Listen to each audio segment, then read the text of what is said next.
தி deep டைவ்க்கு உங்களை வரவேற்கிறோம். இன்னைக்கு நாம உங்ககிட்ட இருந்து கிடைச்ச சில தகவல்களை வச்சு ஸ்ரீ நிசர்கதத்த மகாராஜ் அவரோட போதனைகள் அடங்கிய தி நெக்டர் ஆஃப் இம்மார்டாலிட்டி, அதாவது அமரத்துவத்தின் அமுதம் புத்தகத்தோட சில முக்கிய பகுதிகளை கொஞ்சம் ஆழமா பார்க்க போறோம். இந்த புத்தகம் ராபர்ட் பவல் தொகுத்தது. இதுல மகாராஜோட கடைசி கால உரையாடல்கள் இருக்கு, முக்கியமா அந்த நித்தியத்தை பத்தி. ஆமா, நம்ம நோக்கம் என்னன்னா, இந்த புத்தகத்தோட மையக்கருத்து குறிப்பா மகாராஜ் ரொம்ப வலியுறுத்துற அந்த நான் இருக்கிறேன், அதாவது ஐ ஆம்னஸ் உணர்வு, அதுக்கும் மேல இருக்கிற நிலை பத்தி தெரிஞ்சுக்கிறது தான். நீங்க தயாரா? சரி, வாங்க நேரடியா விஷயத்துக்குள்ள போலாம். நிச்சயமா. ஸ்ரீ நிசர்கதத்த மகாராஜ் பத்தி சொல்லணும்னா, அவர் 1897ல பாம்பாயில பிறந்தவர். பாருங்க, ஆரம்பத்துல ஒரு சாதாரண குடும்பஸ்தர் தான். பீடி விக்கிற தொழில் செஞ்சுட்டு இருந்தாரு. அப்படியா? ஆமா. ஆனா அவரோட 34 வயசுல குரு ஸ்ரீ சித்ரமேஸ்வர் மகாராஜ சந்திச்சதுக்கு அப்புறம் வாழ்க்கை மொத்தமா மாறிடுச்சு. குருவோட வழிகாட்டல்ல ரொம்ப தீவிரமா சாதனை பண்ணி, சொல்லப்போனா ஒரு 3 வருஷத்துல ஞானம் அடைஞ்சிட்டு தான் சொல்றாங்க. அவரோட ரொம்ப பிரபலமான முந்திய புத்தகம் ஐ ஆம் தட், நீங்க கூட கேள்விப்பட்டிருக்கலாம். அது பெரும்பாலும் இந்த நான் இருக்கிறேன் உணர்வுல எப்படி நிலைச்சிருக்கிறதுங்கிறத பத்தி பேசும். ஆமா, அவர் ரொம்ப பிரபலம். அதுவும் உபநிடத தத்துவத்தோட அடிப்படையில தான் அமைஞ்சிருக்கு. ஆனா ரொம்ப நேரடியான அனுபவபூர்வமான அணுகுமுறைன்னு சொல்லலாம். ஆனா இந்த நெக்டர் ஆஃப் இம்மார்டாலிட்டி புத்தகம் அவர் உடலை விடுறதுக்கு கொஞ்சம் வருஷம் முன்னாடி நடந்த உரையாடல்கள். இங்க அவரோட போதனை இன்னும் கொஞ்சம் ஷார்ப் ஆகுது. ஓஹோ. அந்த நான் இருக்கிறேன் உணர்வை கூட தாண்டி அது வர்றதுக்கு முன்னாடி இருந்த அந்த மூல நிலைக்கு, அதாவது பரபிரம்மத்துக்கு முக்கியத்துவம் கொடுக்கற மாதிரி அமைஞ்சிருக்கு. அப்போ நாம அவரோட போதனையில இன்னும் ஒரு படி ஆழமா போக போறோம்னு சொல்லலாம். சரி, இந்த உரையாடல்கள் வழியா உணர்வு நிலை, அப்புறம் இருப்பு நிலை, அப்புறம் இந்த முழு முதல் உண்மை கொஞ்சம் சிக்கலான விஷயங்களா தோணுது. இது எல்லாம் மகாராஜ் எப்படி விளக்குறாருன்னு புரிஞ்சுக்க முயற்சிப்போம். கேட்குறவங்களுக்கு, அதாவது உங்களுக்கு, இந்த ஆழமான விஷயங்களை முடிஞ்சவரை எளிமையா, அதே சமயம் அதோட தீவிரத்தன்மை குறையாம சொல்லணுங்கிறது தான் எங்க எண்ணம். இதுல உங்களுக்கு நேரடியா பயன்படுற மாதிரி என்ன இருக்கு, இல்லைன்னா உங்களை ஆழமா சிந்திக்க வைக்கிற மாதிரி என்ன இருக்குன்னு பார்ப்போம். சரி, மகாராஜ் அடிக்கடி ஒரு கேள்வி கேட்பாருன்னு சொன்னீங்க. கருவுல நீங்க உருவாகிறதுக்கு முன்னாடி நீங்க என்னவா இருந்தீங்க? இது முதல் அதிகாரத்திலே வருது இல்லையா? ஏன் இந்த கேள்வி இவ்வளவு முக்கியம்? இது கொஞ்சம் குழப்புற மாதிரி இருக்கே. இல்ல, இது குழப்புற கேள்வி இல்ல. இதுதான் அவரோட போதனையோட திருவுகோள்னே சொல்லலாம். அவர் என்ன பண்றாருன்னா, உங்க நினைவுகள், கற்பனைகள், நீங்க படிச்ச விஷயங்கள், இது எல்லாத்தையும் தாண்டி உங்க நேரடி அனுபவத்துக்கு கூட்டிட்டு போக முயற்சி பண்றாரு. அந்த கரு உருவாகிறதுக்கு முன்னாடி இருந்த நிலை, அததான் அவர் பரபிரம்மம் அல்லது முழுமையானது அப்படின்னு சொல்றாரு. அது எப்படிப்பட்டதுன்னா, அதுக்கு ஆரம்பமும் இல்ல, முடிவும் இல்ல. ஓகே. அது காலத்துக்கும் இடத்துக்கும் அப்பாற்பட்டது. பிறப்பு இறப்புங்கிற கான்செப்டே அங்க கிடையாது. இந்த நான் இருக்கிறேன், நான் உணர்றேன் அப்படிங்கிற எண்ணம் வரத்துக்கு முன்னாடி இருந்தவங்களோட உண்மையான நிலை அதுதான். ஆனா அது எப்படி புரிஞ்சுக்கிறது? அதை விவரிக்க வார்த்தைகளே இல்ல. ஏன்னா அங்க அறிவே இல்ல. அதாவது நான் அறிகிறேன் அப்படிங்கிற அந்த உணர்வே இல்ல, நான் அப்படிங்கிற தனிப்பட்ட எண்ணமே இல்ல. அதனால அத வெறுமை, நத்திங்னஸ் அப்படின்னு சொல்றது கூட ஒரு வகையில தப்பு. அப்படியா? ஆமா, அது இருப்பு, பீயிங்னஸ் சொல்றோமே, அதுக்கும் அப்பாற்பட்டது. அதை அனுபவிக்க முடியாது. ஏன்னா அனுபவிக்கிற ஆள் அந்த இல்லையே. அதுக்கு எந்த குணமும் கிடையாது.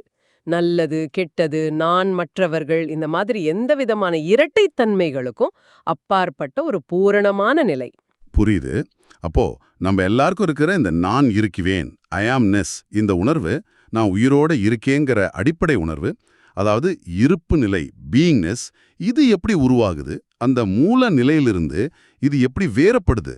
மகாராஜ் என்ன சொல்றாரு இத பத்தி? மகாராஜ் இது ரொம்ப தெளிவா சொல்றாரு. சில சமயம் கொஞ்சம் அதிர்ச்சியா கூட இருக்கும் கேட்கறதுக்கு. இந்த நான் இருக்கிறேன் உணர்வு இருக்கே, அது அந்த மூல நிலையிலிருந்து தானா வரல. ஓஹோ. அப்படின்னு சொல்றாரு. ஃபுட் எசன்ஸ், இல்லனா அன்ன ரசம்னு கூட சொல்லலாம். நாம சாப்பிடுற சாப்பாட்டோட மூலக்கூறுகள்ல இருந்து உருவாகிற உடல் ரசாயனங்களோட விளைவு தான் இந்த உணர்வு நிலை, கான்ஷியஸ்னஸ், இல்லனா இந்த நான் இருக்கிறேங்கிற அறிவு, நோயிங்னஸ். என்னது, சாப்பாட்டுல இருந்து வருதா இந்த உணர்வு? ஆமா, அவர் அப்படிதான் சொல்றாரு. இன்னும் கொஞ்சம் விளக்கமா சொன்னா, இந்த பஞ்சபூதங்கள், நிலம், நீர், நெருப்பு, காற்று, ஆகாயம், இதோட சேர்க்கையால உருவான உடம்பு. அப்புறம் 3 குணங்கள், சத்வம், ரஜஸ், தமஸ், இதோட இயக்கத்தால வெளிப்படுற ஒரு நிகழ்வு தான் இது. இந்த உணர்வு நிலை இல்லனா இருப்பு நிலைங்கிறது ஒரு விதமான அறிவு தான். ஆனா இது முழுமையான நிரந்தரமான அறிவெல்லாம் கிடையாது. இது உடம்பு சார்ந்தது, காலத்துக்கு உட்பட்டது. அதனால இது தற்காலிகமானது. குழந்தை அம்மா வயித்துல இருக்கும்போது கூட இந்த நான் இருக்கிறேங்கிற முழு உணர்வு இருக்கிறதில்ல. ஓ, அப்படியா? ஆமா, பிறந்ததுக்கு அப்புறம் உடம்பு வளர வளர இந்த உணர்வு கொஞ்சம் கொஞ்சமா வலுவாகும். நீங்க சொல்றத கேட்டா நமக்கு ரொம்ப அடிப்படையா ரொம்ப உண்மையானதா தோன்ற இந்த நான் இருக்கிறேன் உணர்வே வெறும் உடம்பு சம்பந்தப்பட்ட சாப்பாடு சம்பந்தப்பட்ட ஒரு தற்காலிகமான ரசாயன நிகழ்வு மாதிரி இருக்கே. இதுதான் மகாராஜ் சொல்ற முதல் அதிர்ச்சியான உண்மையா? கரெக்ட், சரியா சொன்னீங்க. இதுதான் அவர் திரும்ப திரும்ப சொல்ற ரொம்ப முக்கியமான பாயிண்ட். இந்த நான் இருக்கிற உணர்வு தான் நம்ம உலக அனுபவத்துக்கே ஆதாரம். ஆனா அதுவே நீங்க கிடையாது. அது ஒரு கருவி மாதிரி, இல்லனா ஒரு தற்காலிகமான நிலை, அவ்வளவுதான். ம், இது ஒரு முக்கியமான முதல் படிதான். நம்ம இருக்கிறோன்னு உணர்றது முக்கியம். ஆனா அதுவே கடைசி உண்மை கிடையாது. இதுதான் மகாராஜ் மூல மாயை அப்படிங்கிறாரு. பிரைமரி இல்யூஷன் அல்லது மூல மாயா. அதாவது மத்த எல்லா மாயைகளுக்கும் கருத்துகளுக்கும் இதுதான் வேர். ஓ, கட்டப்படுது. இதத்தான் உண்மையான நான் நம்பி பிடிச்சிக்கிறது தான் எல்லா பயத்துக்கும் ஆசைக்கும் துன்பத்துக்கும் காரணம்னு ரொம்ப அழுத்தமா சொல்றாரு. இது நிஜமாவே ஆழமா யோசிக்க வேண்டிய விஷயம்தான். சரி, அப்போ இந்த மூல மாயிலிருந்து இந்த நான் இருக்கிறேங்கிற எண்ணத்தோட பிடியிலிருந்து எப்படி விடுபடுறது? அதுக்கு மகாராஜ் என்ன வழி சொல்றாரு? சும்மா இது மாயேன்னு தெரிஞ்சுக்கிட்டா போதுமா? இல்ல, வெறும் அறிவுபூர்வமா புரிஞ்சுக்கிறது மட்டும் பத்தாது. அவர் ஆத்ம யோகா இல்லனா சுய விசாரணை, செல்ஃப் என்கொயரி, அதான் முக்கிய வழின்னு சொல்றாரு. அதாவது உங்களை நீங்களே திரும்ப திரும்ப கேள்வி கேட்கணும். என்ன கேள்வின்னு? நான் யார்? இந்த நான் இருக்கிறேங்கிற உணர்வு எங்கிருந்து வருது? இதோட மூலம் என்ன? இந்த உணர்வு இல்லாதப்போ நான் என்னவா இருக்கேன்? இப்படின்னு தொடர்ந்து உள்ளுக்குள்ள பார்க்கணும். சரி. மொதப்படியா நீங்க இந்த உடம்புல இந்த ஓடிக்கிட்டே இருக்கிற எண்ணங்கள் இருக்கிற மனசுல அப்படிங்கறத ஆழமா புரிஞ்சுக்கணும். உங்க வாழ்க்கையில நடக்கிற விஷயங்கள், உங்க உடம்புல தோன்ற உணர்ச்சிகள், மனசுல வர்ற எண்ணங்கள், இது எல்லாத்தையும் எந்த விதமான விருப்பு வெறுப்பும் இல்லாம தலையிடாம சும்மா ஒரு சாட்சியா விட்னஸா இருந்து கவனிக்க பழகணும். சாட்சியா கவனிக்கிறதா? ஆமா, நான் இத செய்யறேன், நான் இத அனுபவிக்கிறேன் அப்படிங்கிற எண்ணத்தை விட்டுட்டு எல்லாம் தானா நடக்கிறத கவனிக்கணும். எந்த ஒரு அடையாளத்தோடும் நான் ஆம்பளை பொம்பளை, நான் இந்த வேலை செய்யறவன், நான் இந்த குடும்பத்தை சேர்ந்தவன், இந்த மாதிரி எதோடையும் உங்களை இணைச்சிக்காம பற்று இல்லாம இருக்க பழகணும். ஆனா இங்கேயும் ஒரு கேள்வி வருது பாருங்க. இந்த சாட்சியா இருக்கிறது, விட்னஸிங் அப்படிங்கிறது கூட ஒரு நிலை தானே?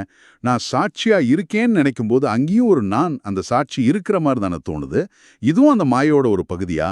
மிகச்சரியான கேள்வி. இங்கதான் மகாராஜோட போதனை இன்னும் ஆழமா போகுது. அவர் என்ன சொல்றாருன்னா, ஆமா, இந்த சாட்சி நிலை, விட்னஸிங் ஸ்டேட்டுங்கிறது கூட அந்த இருப்பு நிலை இல்லனா உணர்வு நிலையோட ஒரு பகுதி தான். அப்படியா? ஆமா, அது மனசோட ரொம்ப சூட்சுமமான ஒரு நிலை. நீங்க சாட்சியா இருக்கும்போது கவனிக்கப்படுற பொருளும் இருக்கு, கவனிக்கிற சாட்சியும் இருக்கு. இதுவும் ஒரு விதமான இரட்டைத்தன்மை தான். உண்மையான நீங்க அந்த முழுமையான பரபிரம்மம் இந்த சாட்சி நிலைக்கும் அப்பாற்பட்டவர், பியாண்ட் த விட்னஸ். ஓஹோ. அதனால தியானம் இல்லனா சுய விசாரணையோட நோக்கம் என்னன்னா, இந்த நான் இருக்கிறேங்கிற உணர்வையே கவனிக்கணும். அது எப்படி வருது, எப்படி இருக்கு, எப்படி மாறுது, எப்படி மறையுதுன்னு உன்னிப்பா கவனிக்கணும். அந்த உணர்வு மேலேயே உங்க கவனத்தை முழுசா வச்சு அது எங்கிருந்து வருது, எதுல இருக்குன்னு ஆராயணும். நான் இருக்கிறேங்கிற அந்த உணர்விலே தொடர்ந்து நிலைச்சிருக்க பழகும்போது, அபைடிங் இன் தி ஐ ஆம் சொல்லுவாங்க, அது படிப்படியா தானாவே அதோட மூலத்துல கரைஞ்சு போயிடும். அப்போ சாட்சியும் மறைஞ்சிடும். மிஞ்சி இருக்கிறது அந்த முழுமையானது மட்டும்தான். சரி, அப்போ இந்த உணர்வு நிலை, கான்ஷியஸ்னஸ் இல்லைன்னா இருப்பு நிலை, பீயிங்னஸுக்கும் மகாராஜ் சொல்ற அந்த முழுமையானது அப்சல்யூட் இல்லைன்னா பரபிரம்மத்துக்கும் உள்ள அடிப்படை வித்தியாசத்தை இன்னும் கொஞ்சம் விளக்க முடியுமா? இதுதான் ரொம்ப முக்கியமான பாயிண்ட் மாதிரி தெரியுது. ஆமா, இதுதான் மைய கருத்து. சுருக்கமா சொல்லணும்னா, உணர்வு நிலை, அதாவது இந்த நான் இருக்கிறேன் உணர்வு, இது பிரபஞ்சத்தோட வெளிப்பாடு. ஒரு விளக்கு எரியிற மாதிரி. விளக்கு இருக்கு, வெளிச்சம் தருது, ஆனா அது தற்காலிகமானது. சரி. நம்மளோட விழிப்பு நிலை, கனவு நிலை, ஆழ்ந்த தூக்க நிலை, இது எல்லாமே இந்த உணர்வு நிலையோட வெவ்வேறு வெளிப்பாடுகள் தான். சரி. அப்ப முழுமையானது. ஆனா முழுமையானது, தி ஆப்சல்யூட் இல்லைன்னா பரபிரமம்ங்கிறது அந்த விளக்கு எரியறதுக்கே காரணமான கரண்ட் மாதிரி வச்சுக்கோங்களேன். இந்த ஓமு கூட முழுசா பொருந்தாது, ஒரு புரிதலுக்காக சொல்றேன். அது எப்பவும் இருக்கு. விளக்கு எரிஞ்சாலும் சரி, அணைஞ்சாலும் சரி. ஓகே. அது எதோடைய சம்பந்தம் இல்லாதது, சார்பற்றது. அது நிரந்தரமானது, காலமற்றது, குணங்களற்றது. அதுக்கு எந்த உருவமோ பேரோ தன்மையோ கிடையாது. அது நான் மத்தவங்க, நல்லது கெட்டது, இந்த மாதிரி எந்த இரட்டைத்தன்மைக்கும் அப்பாற்பட்டது. உணர்வு நிலை இந்த முழுமையானதிலிருந்து தான் வருது. ஆனா முழுமையானது இந்த உணர்வு நிலையை சார்ந்து இல்ல. அதனாலதான் மகாராஜ் ஒரு முக்கியமான இடத்துல சொல்றாரு, உயர்ந்தது கூட பயனற்றது. ஈவன் த ஹையஸ்ட், அதாவது consciousness is useless to the highest, அதாவது அப்சல்யூட். பரபிரம்மத்தோட பார்வையில இந்த உணர்வு நிலை, இந்த பிரபஞ்ச வெளிப்பாடு, இந்த நான் இருக்கிறேன் உணர்வு, இது எல்லாமே ஒரு கனவு மாதிரி, ஒரு தோற்றம் மட்டும்தான். அதுக்கு எந்தவிதமான தனிப்பட்ட முக்கியத்துவமோ மதிப்பும் கிடையாது. இது ரொம்ப ரொம்ப ஆழமான கருத்து. அப்படியானால் விடுதலை, லிபரேஷன் இல்லனா மோக்ஷம்னு சொல்றோமே, அது என்ன? இந்த முழுமையான நிலையை அடையிறது இல்லனா உணர்றது எப்படி சாத்தியம்? விடுதலைங்கிறது அது இந்த நான் இருக்கிறேன் உணர்வு எவ்வளவுதான் நமக்கு உண்மையானதா தோணினாலும் அது நிலையற்றது. அது வெறும் உணவுச் சத்தோட விளைவு. அது நீங்க இல்ல அப்படிங்கறத எந்த சந்தேகமும் இல்லாம முழுசா அனுபவபூர்வமா உணர்றதுதான். உணர்றதா? ஆமா, அந்த உணர்வுல இருந்தும் அதோட அடிப்படையில வர்ற உடல் மனம்ங்கிற தப்பான அடையாளத்துல இருந்தும் முழுசா விடுபடுறது. அப்படி விடுபடும்போது நீங்க இயல்பாவே அந்த காலமற்ற, பிறப்பற்ற, இறப்பற்ற, வடிவமற்ற பரபிரம்மம் தான் அப்படிங்கறத அறிவதில்ல, அதுவாவே இருக்கிறது தான் விடுதலை. இது அறிவுபூர்வமான புரிதல் இல்லையா? இல்ல, இது வெறும் அறிவு மட்டும் இல்ல, இது நேரடி அனுபவம். எல்லா விதமான கருத்துக்கள், நம்பிக்கைகள், கோட்பாடுகள் எல்லாத்தையும் கடந்து போறது. இதுக்கு வழி என்னன்னா, மகாராஜ் சொல்ற மாதிரி அந்த நான் இருக்கிறேன் உணர்விலேயே அசையாம நிக்கணும். வேற எதுலயும் கவனம் செலுத்தாம அந்த உணர்விலேயே ஊன்றி நிக்கும்போது அது தானாவே அதோட மூலத்துல, அந்த முழுமையானதுல கரைஞ்சிடும். அப்போ நான்கிற தனிநபர் எண்ணம் மறைஞ்சு விடுதலை இயல்பா வெளிப்படும். இது ஒரு செயல் இல்ல, இது ஒரு கரைஞ்சு போறது. சரி, இப்ப சில குறிப்பிட்ட விஷயங்களை இந்த முக்கிய கருத்தோட இணைச்சு பார்க்கலாம். கர்மா பத்தி மகாராஜ் என்ன சொல்றாரு? இந்த நான் இருக்கிறேன் உணர்வுக்கும் கர்மாக்கும் என்ன தொடர்பு? இது ஒரு நல்ல கேள்வி. மகாராஜோட பார்வையில அந்த மூலமான பரபிரம்ம நிலையில கர்மாவுக்கு இடமே இல்ல. ஏன்னா அங்கு செயலும் இல்ல, செயல் செய்யறவரும் இல்ல, அதோட விளைவை அனுபவிக்கிறவரும் இல்ல. அப்ப கர்மா எப்போ வருது? கர்மா எப்போ உருவாகுதுன்னா, இந்த நான் இருக்கிறேன் உணர்வு தோன்றி நாம நம்மள இந்த உடம்பா, மனசா, ஒரு தனி நபரா அடையாளப்படுத்திக்க ஆரம்பிக்கும் போதுதான், நான் இதை செஞ்சேன், நான் இதை அனுபவிக்கணும் அப்படிங்கிற எண்ணம் வரும்போது கர்மா, அதாவது செயல், அதோட விளைவு உருவாகுது. இந்த செயல்களும் விளைவுகளும் இந்த உணர்வு நிலை அல்லது இருப்பு நிலைக்குள்ளதான் நடக்குது. நீங்க இந்த நான் இருக்கிறேன் உணர்வை தாண்டி அந்த அடையாளத்திலிருந்து விடுபடும்போது கர்மாவோட பிடியிலிருந்தும் விடுபடுறீங்க. அப்படியானால் ஞானி, ஜானின்னு சொல்றாங்களே, அவர் யாரு? அவர் எப்படி இந்த உலகத்துல வாழ்றாரு? அவர் கர்மா அவரை பாதிக்காதா? ஞானிங்கிறவர் இந்த உடல் மனம்ங்கிற அடையாளத்தை முழுசா கடந்தவர். அவர் நான் இருக்கிறேன்கிற உணர்வோட மூலத்தையும் அதோட நிலையற்ற தன்மையையும் நல்லா உணர்ந்தவர். அவர் அந்த பரபிரம்ம நிலையில நிலைச்சிருக்கிறவர். அவர் பார்க்கறதுக்கு மத்தவங்கள மாதிரி உலகத்துல இயங்கலாம், பேசலாம், நடக்கலாம், வேலை செய்யலாம். ஆனா அவர் தன்னை அந்த செயல்களை செய்யறவரா நினைக்கிறதில்ல. அவர் அந்த செயல்களோட விளைவுகளால பாதிக்கப்படுறதும் இல்ல. அவருக்கு விழிப்பு நிலை, கனவு நிலை, ஆழ்ந்த தூக்கம் இதெல்லாம் எதுவுமே முக்கியம் இல்ல. ஏன்னா அவர் இந்த எல்லா நிலைகளுக்கும் ஆதாரமான, ஆனா இதனால பாதிக்கப்படாத பரபிரம்மத்துல இருக்காரு. ஞானிக்கு பிறப்பு இறப்பு பயம் கிடையாது. ஏன்னா அவர் தன்னை எப்பவுமே இந்த உடம்பா நினைக்கிறதில்ல. அவர் நான் இருக்கிறேன் உணர்வையே ஒரு தோற்றமா பாக்குறாரு. கடைசியா ஒரு கேள்வி. அன்பு, லவ் பத்தி மகாராஜ் பேசுறாரே, குறிப்பா இருக்க வேண்டும் என்ற அன்பு, லவ் டு பி இல்லைன்னா ஆத்ம பிரேம்னு சொல்றாரே, அதோட அர்த்தம் என்ன? அதை எப்படி புரிஞ்சுக்கிறது? ஆமா, இதுவும் ஒரு முக்கியமான கருத்து. மகாராஜ் சொல்றாரு, இந்த நான் இருக்கிறேன் உணர்வோட இல்லனா இருப்பு நிலையோட அடிப்படையே இருக்க வேண்டும் என்ற அன்புதான் லவ் டு பி, ஆத்ம பிரேம். ஒவ்வொரு உயிரினும், உணர்வுள்ள ஜீவனும் இயல்பாவே தொடர்ந்து இருக்க விரும்புது. ஆமா, அது உண்மைதான். இந்த அடிப்படை விருப்பம்தான் பிரபஞ்ச இயக்கத்துக்கும் உயிர்களோட செயல்பாடுகளுக்கும் ஒரு முக்கியமான உந்துதல். இது ஒரு வகையில தன்னையே நேசிக்கிற தன்மை. சரி. ஆனா உண்மையான எல்லையற்ற அன்புங்கிறது இந்த தனிப்பட்ட இருக்க வேண்டும்ங்கிற விருப்பத்தை தாண்டி தன்னையே அந்த மூலமான முழுமையான பரபிரமமா உணர்றதுல தான் இருக்குன்னு சொல்றாரு. மேலும் அவரு சரண் அமிர்தாங்கிற வார்த்தையையும் பயன்படுத்துறாரு. சரணமிருதமா? ஆமா, நேரடி அர்த்தம் குருவோட பாத தூசியின் அமுதம்னு சொல்லுவாங்க. ஆனா அதோட உண்மையான தத்துவ அர்த்தம் என்னன்னா, அந்த நான் இருக்கிறேங்கிற உணர்வு நிலையிலேயே மனச முழுசா நிலைநிறுத்தி அதுல கரைஞ்சு போறதுதான், அதுதான் உண்மையான அமரத்துவத்துக்கான வழி, குரு காட்டுற பாதைன்னு சொல்றாரு. ஆக இந்த புத்தகம் முழுசும் இருக்கிற உரையாடல்கள் வழியா ஸ்ரீ நிசர்கதத்த மகாராஜ் நமக்கு திரும்ப திரும்ப வேற வேற கோணங்கள்ல உணர்த்த முயற்சி பண்ற அந்த ஒரே ஆழமான செய்தி இதுதான். நீங்க உங்களை எதுன்னு நினைச்சிட்டு இருக்கீங்களோ, இந்த உடம்பு, இந்த மாறிட்டே இருக்கிற எண்ணங்கள் கொண்ட மனசு, ஏன் உங்களுக்கு ரொம்ப உண்மையானதா தோன்ற இந்த நான் இருக்கிறேங்கிற இருப்பு நிலை இல்லைன்னா உணர்வு நிலை கூட நீங்க இல்ல. ம், ம். இன்ன உணர்வு நிலைங்கிறது பஞ்சபூதங்கள், உணவுச்சத்து, 3 குணங்கள் இதெல்லாம் சேர்ந்து ஒரு குறிப்பிட்ட காலத்துக்கு மட்டும் தோன்றி இயங்கி அப்புறம் மறைஞ்சிடக்கூடிய ஒரு தற்காலிகமான நிகழ்வு. இதோட மூலத்தை விடாப்பிடியா ஆராய்ந்து இதுக்கு சாட்சியா இருந்து அப்புறம் அந்த சாட்சி நிலையையும் கடந்து நீங்க உண்மையிலே எதுவா இருக்கிறீங்களோ அந்த பெயரில்லாத, உருவமில்லாத, பிறப்பில்லாத, இறப்பில்லாத, காலமில்லாத முழுமையான பரபிரம்மம் அதை உணர வேண்டும். இல்ல உணர்றது கூட இல்ல, அதுவாகவே ஆகணும். அதுதான் உங்களோட உண்மையான நிரந்தரமான நிலை. நிச்சயமா.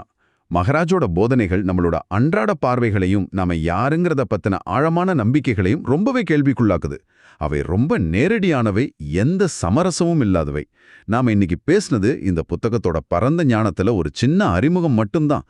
ஆனாலும் இந்த நான் இருக்கிறேன் உணர்வு எங்கிருந்து வருது, அதோட தன்மை என்னன்னு கவனிக்க ஆரம்பிக்கிறதே ஒரு பெரிய பயணத்தோட முதல் படிதான். ஆமாம். நீங்களே உங்களை கேட்டுக்காக, இந்த நான் இருக்கிறேன் என்கிற அடிப்படை உணர்வு இது இல்லாதப்போ நீங்க என்னவா இருப்பீங்க? இந்த உணர்வும் இந்த உடல் மூலமா நீங்க பெறுகிற உலக அனுபவங்களும் ஒருவேளை இல்லாம போனா நீங்கள் அப்படிங்கறதோட அர்த்தம் என்னவா இருக்கும்? இது சும்மா ஒரு தடவை சிந்திச்சு பாருங்க. ஆமா, மகாராஜ் அடிக்கடி கேக்குற மாதிரி உங்களுக்கு தெரிஞ்சதெல்லாம் மத்தவங்க சொன்னது, புத்தகத்துல படிச்சது, இல்ல உங்க நினைவுகளோட தொகுப்பு. ஆனா இது எதுவுமே இல்லாம உங்களோட நேரடி உடனடி அனுபவத்துல நீங்க யார்? கருத்தரிக்கிறதுக்கு முன்னாடி நீங்க என்னவா இருந்தீங்க? எந்த கருத்தும் எந்த அடையாளமும் இல்லாத அந்த மூல நிலையில நீங்க என்ன? இந்த கேள்விய எந்த பதிலையும் எதிர்பார்க்காம ஆழமா அமைதியா உங்களுக்குள்ளே கேட்டு பாருங்க.